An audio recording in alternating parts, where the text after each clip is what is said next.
Assalamualaikum. Waalaikumsalam. Silakan masuk, Mbak. Iya. Oke, silakan duduk. Oke. Gimana? Duduknya udah nyaman? Sudah.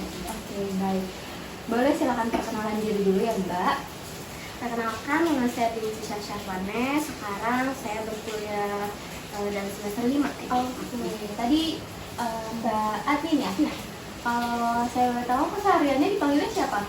Saya sih biasa dipanggil sama teman-teman admin Bu. Admin ya. Berarti saya manggilnya Mbak Admin. Oke. Perkenalkan ya, Mbak. Nama saya Indri. Silahkan Mbak Admin memanggil dengan Mbak Indri atau dengan Ibu Indri, seenaknya Mbak Admin aja. Kalau saya boleh tahu, Mbak Admin kegiatannya sekarang ngapain aja? Saya sih cuman berkuliah seperti biasa Bu. Terus saya juga mengikuti Bima. Terus saya Mapala juga, anggota Mapala. Iya. Oke, Mapala itu termasuknya ke semacam ekstrakurikuler gitu Iya, ya? betul. KM-nya. Kalau di Himanya masuk di bidang apa? Saya sih PDD Bu ya, karena saya PDD. suka foto-foto, jadi saya mendaftarkan diri untuk menjadi anggota PDD. Berarti bisa dibilang berkesinambungan ya. Iya. Tadi Mapala itu tentang alam gitu ya? Iya, Biasanya betul. ke gunung gitu? Iya, Hmm, saya dan suka. sedangkan PDD tadi berarti kan kayak cocok lah buat foto-foto Iya. gitu ya. Mhm. Oke, baik. Tadi Mbak Ating kesini bawa kendaraan pribadi atau diantar? Saya kebetulan bawa kendaraan pribadi. Oh, bawa kendaraan pribadi ya. Tadi di jalan gimana Mbak? Ya macet dikit aja lah Bu ya, yang di tempat-tempat tertentu aja. Tapi tidak mempengaruhi mood Mbak ini? Tidak, marah-marah dikit aja sih Bu. Tidak apa-apa, wajar sekali Mbak. Kalau saya boleh tahu, Mbak Amin sudah pernah mengikuti kegiatan konseling belum ya? Kebetulan sih saya belum ya Bu ya, belum pernah mengikuti. Oke, karena belum, jadi di sini saya ceritakan secara singkat dulu, saya jelaskan bagaimana mengenai konseling itu. Jadi untuk konseling kegiatannya itu kurang lebih durasinya 40 sampai 45 menit. Tapi jika dirasa nanti kurang cukup, bisa kita obrolkan lagi di akhir apakah akan dilanjutkan secara online atau kita lanjutkan di hari yang lain, seperti itu. Kalau saya boleh tahu, Mbak Admin mengikuti atau tahu kegiatan konseling ini dari mana Mbak? Saya dari sosial media sih Bu. Sosial media. Lalu Mbak Admin ini mengikuti kegiatan konseling atas kemauan sendiri atau dari rekomendasi dari teman atau dari keluarga seperti itu? Awalnya sih saya keinginan sendiri, terus saya nyari-nyari tuh di sosial media tempat-tempat konseling. Terus ada teman saya yang memfollow memfollow Instagram gitu. Jadi kayak saya juga nanya teman saya bagus atau tidak, terus teman saya tuh bilang bagus, jadi adalah rekomendasi dari teman saya. Oke, berarti Mbak Admin tahu kegiatan konseling ini dari sosial media dan dari rekomendasi teman. Tadi kan Mbak Admin mengatakan bahwa Mbak Admin datang ke sini karena kebutuhan pribadi ya.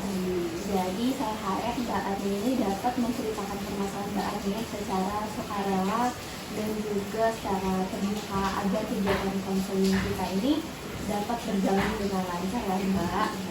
Nah, selain itu Mbak Admin tidak perlu khawatir karena kegiatan konseling kita ini sifatnya rahasia. Jadi hanya saya dan juga Mbak Admin yang tahu. Kurang lebih kegiatan konseling itu seperti itu Mbak. Apakah ada yang ingin ditanyakan dulu sebelum kita memasuki pada kegiatan inti? Ya udah cukup ya. Oke. Jadi di sini ada inform konsen Mbak. Jadi saya jelaskan sedikit ya. Di sini ada nama, juga tanggal, dan di sini ada surat mengenai pernyataan disetujui atau tidak disetujui mengikuti kegiatan konseling. Dan di sini ada Mbak Anin di tanda tangan. Silakan ya Mbak.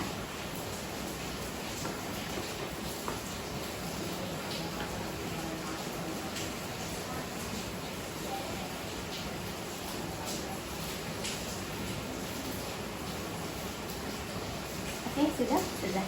Saya lihat dulu ya. Mbak Anin menyetujui ya Mbak mengikuti kegiatan konseling. Baik. Iya, sebelumnya di sini saya ada tisu, ada minum, dan juga ada sedikit snack. Nanti saat kegiatan silahkan Mbak Atin jika dirasa membutuhkan tisu atau Mbak Atin haus saat bercerita atau Mbak Atin sedikit lapar, boleh silahkan dicicipi ya Mbak. Maaf ini cuma segini aja. Terima kasih. Baik, nah saya ingatkan lagi, apakah ada yang ingin ditanyakan dulu Mbak? Tidak ada. Tidak ada ya. Oke, baik, jika dirasa sudah cukup, kita bisa memasuki ke kegiatan inti. Oke, jadi apa yang membuat Mbak Atin ingin mengikuti kegiatan konseling ini? Saya itu merasa memiliki emosi yang terpendam gitu Bu. Karena kan saya anaknya gampang kepikiran, terus juga saya gampang sedih. Terus saya tuh kalau misalkan lagi merasakan itu semua, saya tuh bingung gitu Bu, mau menceritakan ke siapa. Mau ke teman saya tuh kayak kayaknya enggak deh. Terus kadang kalau misalkan saya benar-benar yakin mau cerita ke teman saya tuh suka nggak bisa Bu. Tapi kalau misalkan teman saya butuh saya tuh selalu bisa gitu. Anehnya tuh saya di situ Bu, kayak kalau teman saya butuh saya nggak bisa nolak. Tapi kalau misalkan saya lagi butuh teman saya, butuh bener-bener butuh banget, teman saya tuh kayak kok bisa ya gitu tuh nolak gitu Bu. Itu sih Bu sebenarnya. Tadi Mbak Atin mengatakan bahwa Mbak Atin memiliki emosi yang terpendam. Kalau boleh tahu emosinya seperti apa Mbak? Saya kayak merasa kesedihan yang dalam aja gitu Bu. Dipikirkan ada yang membuat saya sedih. Pokoknya saya tuh anaknya suka kepikiran, terus nanti saya kayak sedih, apa-apa yang ada di kehidupan saya yang membuat sedih tuh saya pendam sendiri gitu Bu. Jadi belum bisa lah diluapin ke orang sekitar saya gitu. Saya butuh seseorang yang bisa mendengarkan keluh kesah saya gitu. Oke, kalau saya boleh tahu, Mbak Atin merasa situasi tidak bisa menolak permintaan dari teman Mbak Atin itu saat apa sih Mbak? Saat mereka benar-benar apa ya Bu, ngechat saya terus kayak bilang, gue butuh lo nih gitu. Lo bisa nggak bantu gue, lo bisa nggak dengerin cerita gue, lo angkat telepon gue kayak gitu Bu. Itu kayak saya tuh kayak nggak tahu, saya bingung saya kenapa nggak bisa nolak seperti itu Bu. Maaf ya. Mbak Atin tadi kan merasa sulit untuk menolak ya. Lalu apakah Mbak Atin ingin menolaknya itu selalu menolak atau di saat waktu tertentu saja? Sebenarnya di waktu tertentu saja sih Bu. Kalau misalkan perasaan saya lagi baik-baik aja, saya lagi nggak sedih atau saya lagi nggak emosi atau seperti apa, saya sih inginnya ya saya selalu ada gitu loh, saya bisa untuk mereka. Tapi kalau misalkan di saat seperti itu, saya pengen banget menolak. Kadang tuh ya nggak bisa gitu. Jadi kayak saya butuh lah. Berarti Mbak Atin itu penolaknya hanya di waktu tertentu atau bisa dibilang saat Mbak Atin juga sudah tidak baik-baik saja gitu. Oke. Mbak Atin menyadari kalau Mbak Atin itu sulit untuk mengatakan tidak atau menolak kepada teman-teman Mbak Atin itu, Mbak Atin tahu nggak sejak kapan? Saya sih ngerasanya sejak awal masuk kuliah sepertinya Bu ya. Soalnya kan saya tuh awalnya berpisah sama teman-teman SMA saya. Terus kayak saya butuh ya teman-teman baru lah Bu gitu. Jadi kayak untuk mendapatkan teman baru itu saya mikirnya kayak saya nih harus be nice gitu ke orang-orang baru ini. Tapi ternyata mereka itu ya lama-kelamaan saya gimana ya Bu ya, kalau misalkan bilangnya tuh agak tidak bisa menghargai saya lah gitu. Berarti bisa dibilang Mbak Atin itu apa ya, ingin untuk bisa selalu ada untuk teman-temannya waktu dari awal kegiatan ini ya, apa kegiatan kuliah waktu awal gitu. Sedangkan semakin kesini Mbak Atin selalu ada, sedangkan teman Mbak Atin itu tidak ada. Lalu bagaimana sih Mbak perasaan Mbak Atin jika Mbak Atin itu mengiyakan dari teman-teman Mbak Atin tentang hal yang dibutuhkan oleh mereka? Perasaannya sih saya kadang larut gitu ya Bu ya dalam emosi mereka, karena kan kadang ya mereka menceritakannya hal yang sedih gitu, jadi kayak saya larut aja gitu. Jadi maksud saya kan saya lagi baik-baik aja ya Bu ya, terus pas mereka menceritakan yang membuat sedih itu jadi kayak di sayanya, waduh kok sayanya ikut larut dalam emosi sedih itu gitu Bu. Jadi kayak aduh lagi nggak pengen sedih gitu, kenapa jadi sedih seperti itu sih Bu. Lalu jika Mbak Atin harus menolak nih dari permintaan atau Mbak Atin teman-temannya ingin meminta pertolongan, itu seperti apa sih Mbak?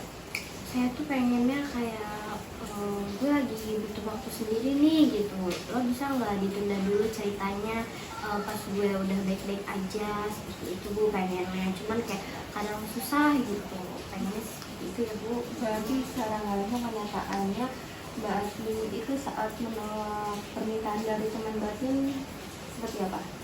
Kenyataannya ya kadang mereka tuh kayak ih bentar doang kok gitu, lo free nggak gitu, jadi kayak kesannya tuh jadi kayak memaksa gitu, harus hari ini juga, seperti itu Bu. Oke, berarti yang sudah Mbak Atin ceritakan secara garis besar permasalahan Mbak Atin ini sulit untuk menolak dari permintaan dari teman-teman Mbak Atin, sedangkan saat Mbak Atin ingin gitu didengarkan oleh teman-teman Mbak Atin, itu mereka tidak ada untuk Mbak Atin. Betul, Apa benar seperti itu? betul. Jadi Mbak Atin merasa segan dan juga takut jika tidak menemani atau mendengarkan cerita-cerita teman Mbak Atin itu akan dijauhkan. Iya dari betul, Mbak. iya saya takut lah Bu kehilangan teman gitu, gara-gara saya nggak ada di saat mereka butuh gitu. Baik Mbak. Lalu Mbak Atin, apa sih yang diharapkan dari kegiatan konseling kita hari ini? Saya tuh mengharapkan ya Bu ya, saya atau ibu kita sama-sama bisa menemukan solusinya gitu. Bagaimana sih cara yang paling ampuh gitu untuk saya bisa menolak ya permintaan-permintaan teman-teman saya ini untuk mendengarkan cerita mereka, seperti itu Bu. Lalu apa sih yang Mbak Atin harapkan gitu saat menghadapi yang Mbak Atin sedang rasakan ini? Dia tuh bertindaknya seperti apa? Setidaknya ya cuman bisa bilang udah dong sih Bu. Pengennya berarti untuk mengatakan Tidak dong. Oke, saat Mbak Atin sedang tidak baik-baik Iya, saja seperti seperti itu, itu. Bu. Oke, baik Mbak Atin. Dari permasalahan Mbak Atin ini, dari skala 1 sampai skala 10, kira-kira permasalahan Mbak Atin itu seberapa mengganggu? Jadi untuk skala 1 itu skala yang biasa saja, yang tidak mengganggu sama sekali permasalahan Mbak Atin, atau dia bilang mengganggu tapi hanya sedikit. Sedangkan skala 10 itu skala yang paling tinggi, di mana itu sangat mengganggu keseharian Mbak Atin, sangat membuat Mbak Atin kepikiran setiap saat. Kira-kira Mbak Atin ada di angka berapa?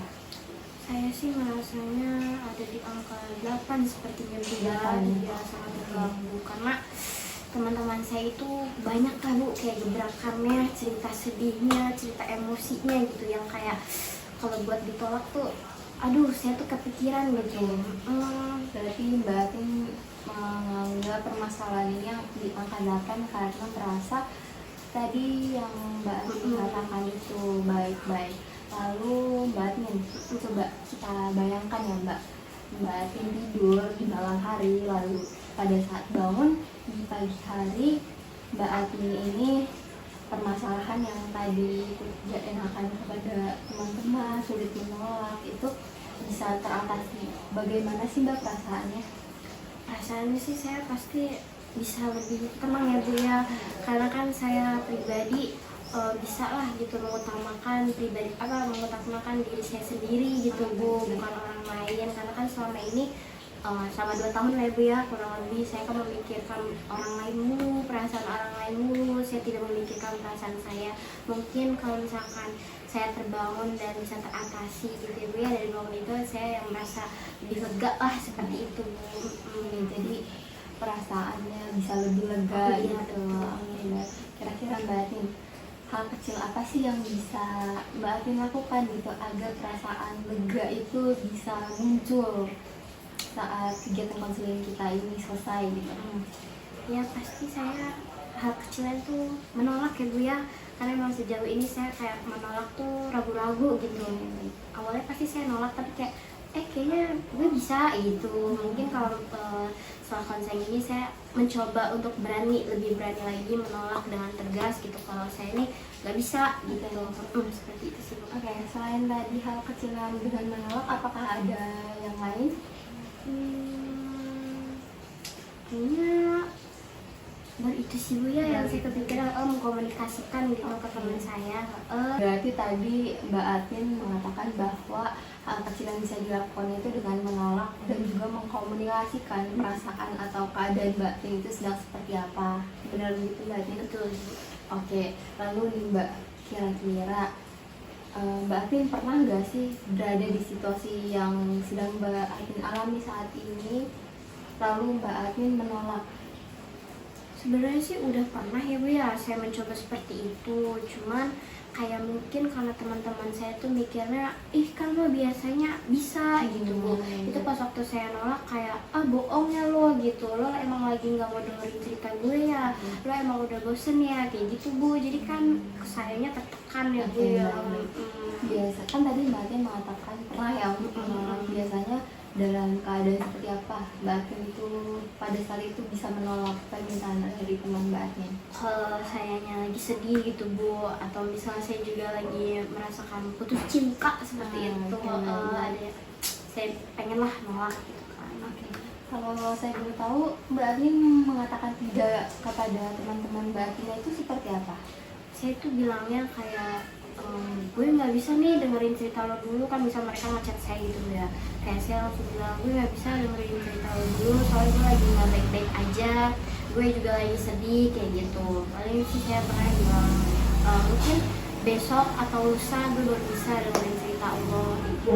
Berarti Mbak Atin itu dengan menunda atau mengkomunikasikan kepada teman-teman Mbak Atin, lalu memberikan kesempatan atau waktu yang sekiranya Mbak Atin sudah bisa gitu. Betul, seperti itu Bu. Baik. Nah, dari kegiatan konseling kita hari ini, kira-kira langkah apa sih yang akan Mbak Atin lakukan gitu? Langkahnya ya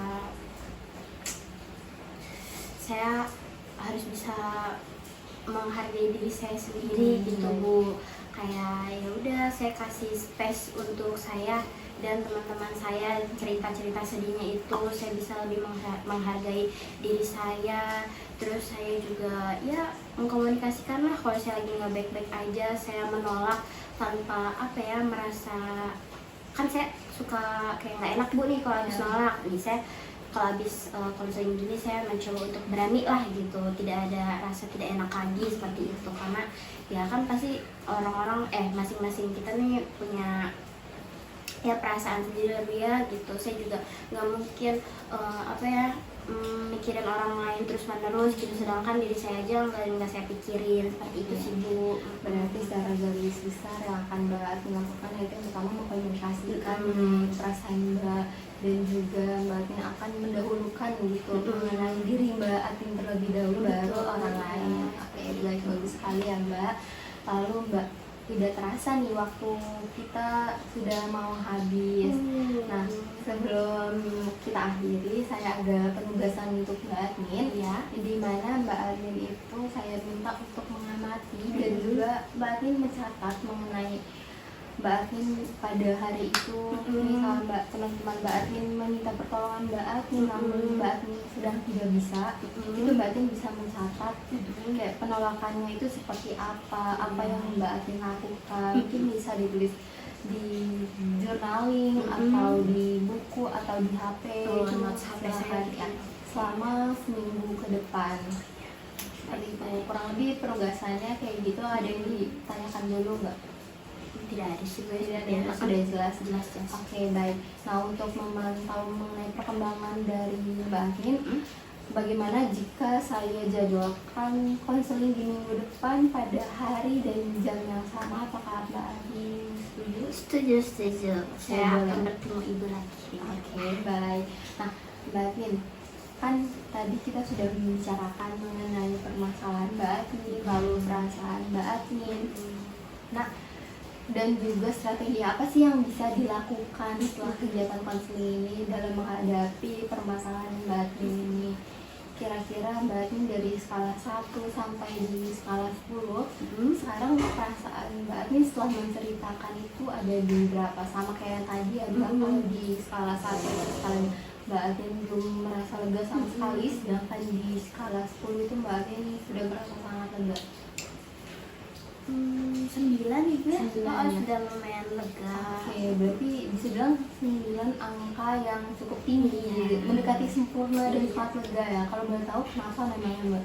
Karena kan saya selama ini tidak bisa terlalu terbuka ya, saya akan membutuhkan teman untuk bercerita. Sebenarnya saya ada bu teman cerita itu, teman SMA itu kan. Cuman kan yang namanya saling sibuk, saya juga mengerti dia sibuk segala macam.